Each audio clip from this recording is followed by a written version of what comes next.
Jeudi 7 septembre, il est 7h15. Bon réveil à toutes et à tous. Bienvenue dans ce journal préparé par l'ensemble de la rédaction. L'actualité régionale en images en 8 minutes. Et d'abord, vos prévisions météo dans l'ensemble. Une belle journée dans toute la région. Le ciel alternera aujourd'hui entre nuages et belles éclaircies, mais c'est le soleil qui devrait l'emporter. Un temps sec, mis à part quelques averses la nuit prochaine. Encore un peu de vent près des côtes, beaucoup moins dans les terres et des températures stables. 20 degrés tout juste à Lille, 18 à Dunkerque et Boulogne et 19 à Saint-Omer. Vos prévisions météo, bien évidemment, à retrouver après ce journal. À la une d'abord de l'actualité régionale, un mot de l'info nationale. Revenons sur la baisse des APL qui fait parler depuis plusieurs jours et cette relance du président de la République cette semaine. Emmanuel Macron veut donc impliquer les propriétaires dans l'effort collectif et leur a demandé de compenser cette baisse des allocations en baissant également leur loyer de 5 €. Sans surprise, l'annonce a engendré la colère des propriétaires et notamment celle de l'UNPI, l'Union nationale de la propriété immobilière. Dans la région, l'instance explique que les bailleurs privés ou sociaux ont déjà leur part de charge à supporter et que les loyers récemment ont baissé en moyenne de 0,6%. Écoutez, le vice-président régional de l'UNPI, Idil Gunay et Brieux Gorchy l'ont rencontré. Nous sommes contre effectivement cette proposition pour plusieurs points, d'accord. Déjà, donc les loyers dans la plupart du temps depuis le 1er janvier ont déjà baissé d'à peu près au niveau national de 0,6%, d'accord. Donc à Lille, on a un point bien précis également, c'est qu'on a un plafonnement de loyer. Vous savez qu'effectivement les personnes impactées par l'APL sont les étudiants, non.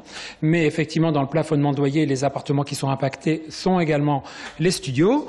Donc les propriétaires ont déjà des fois perdu 20 à 30% effectivement de leur loyer. Si on leur demande encore en plus de baisser de 5 €, je pense qu'effectivement les propriétaires ne vont pas être satisfaits. Une autre actualité régionale avec la lutte contre les cancers de l'enfant à l'occasion de l'opération Septembre en Or au centre régional de traitement des cancers pédiatriques à Lille, au centre Oscar Lambret. L'objectif de cette opération est de récolter des fonds, de sensibiliser le grand public aux cancers qui touchent les enfants. Près de 3650 cas concernés chaque année en France, enfants, adolescents ou jeunes adultes. La plupart des cas, donc je vous le disais, traités ici au centre Oscar Lambret de Lille. Et hier, toute la journée, les enfants, leurs proches ont pu participer à de nombreuses activités sportives, car le défi du mois de septembre en Or est de parcourir un tour du monde ensemble, 44 000 km, via le partage de ses performances sportives. Chacun peut participer à pied, à vélo ou à la nage en publiant sur la page Facebook de l'hôpital. Présentation de l'événement au micro d'Idil Gunay et de Brieux Gorchy. Le matin, il y a école, comme partout et pour tout enfant. Donc on a une enseignante qui est là à temps plein la semaine et qui fait donc l'école le matin pour les enfants qui peuvent sortir des chambres. Pour les plus grands, ce sont des enseignants de l'éducation nationale qui viennent à l'hôpital pour leur faire cours. Et l'après-midi, on a un éducateur médico-sportif qui propose donc du sport qui est adapté à ce que peuvent faire le jeune pendant son séjour.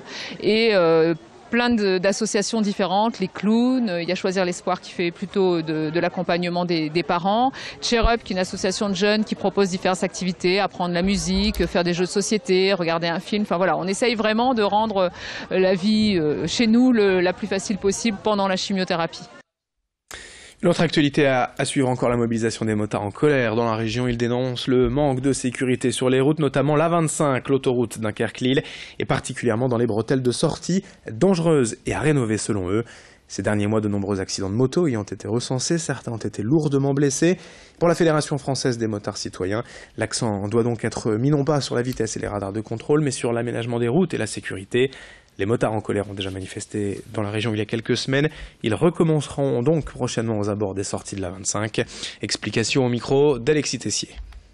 Ce qui nous chagrine énormément, c'est que les autorités, que ce soit conseil régional, conseil général, la préfecture, on a beau envoyer des courriers pour leur signaler des problèmes et très rarement ils nous répondent ou alors avec un délai énorme et surtout il n'y a rien qui aboutit, quoi. L'affaire de M. Caron, ça fait plus de 2 ans qu'on réclame un rond-point. Là, on a enfin eu un courrier comme quoi ils allaient étudier le problème. Mais cette sortie de Bergue, il y en a plein, il y en a au moins 5 ici sur cette partie entre Dunkerque et Lille qui pose problème. Et donc, samedi, on va manifester pour les signaler. Allez, dans le reste de cette édition, toujours en direct, 7h20. Un mot des demi-finales de Coupe Davis dans près d'une semaine au stade Pierre-Mauroy à Lille. Après un carton plein populaire en décembre 2014 et la finale perdue contre la Suisse, cet affrontement contre la Serbie est loin de faire le plein. Cette fois, un peu plus de 40 000 billets ont été vendus. Sur près de 120 000 disponibles, le stade risque de sonner creux et les organisateurs pensent à laisser vide les sièges les plus hauts en surclassant les spectateurs ayant payé ces places les moins chères. Le forfait des 3 meilleurs joueurs serbes, dont la star Novak Djokovic, explique en partie la difficulté de séduire et d'attirer les foules pour cette demi-finale. Il y a 3 mois, sur ces images, lors de l'annonce de l'événement, la Fédération française de tennis était pourtant enthousiaste. Écoutez son président, Bernard Giudicelli. Les records sont faits par définition pour être battus, mais aussi on vit très bien avec des records. Et en tous les cas, d'avoir réussi à fédérer ce que nous avions fait en 2014 montre que la Coupe Davis, contrairement à ce qu'on dit, reste un événement populaire. Et c'est là-dessus qu'on a axé notre organisation sur 2017, c'est en faire un événement populaire, offrir aux habitants de la métropole de Lille une possibilité de participer à moindre frais. Et il y en a pour toutes les bourses et en toute hypothèse pour que cet événement soit vraiment un événement populaire, il fallait offrir cette possibilité à tous les habitants. Et puis pour finir cette édition, on visite d'une des brasseries les plus célèbres de la région. Depuis le printemps dernier, la brasserie Goudal est en effet ouverte aux visiteurs. La visite se fait en 2 temps. D'abord la production grande échelle qui offre à voir des milliers de bouteilles et de boîtes en métal qui se remplissent en continu de l'une des 12 bières brassées sur place, puis dans un cadre plus calme, la microbrasserie, un secteur où les plus gros clients peuvent préparer leur bière spéciale sur commande pour un essai sur une quantité réduite. Et si le succès est au rendez-vous, on la produit massivement. La visite se termine évidemment par une dégustation et le passage obligé en boutique. 10 € par personne pour découvrir cet univers, ce qu'a fait pour nous Corentin Escalier.